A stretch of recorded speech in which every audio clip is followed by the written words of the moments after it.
একেই বলে মা। মেয়ে যখন মাকে বলছে, মা আমি হেরে গেছি, মা বলছে, হারলে তো চলবে না, তোমার ওই দুঃখের মধ্যে তোমাকে সুখকে খুঁজে নিতে হবে।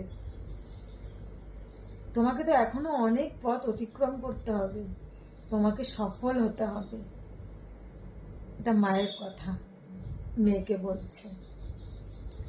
মা হয়তো কিছু করে দিতে পারবে না, কিন্তু মা যে সাহসটা যোগাবে না, সেটাই করে দেওয়ার সমান। মেয়ে যদি মায়ের কথা শোনে।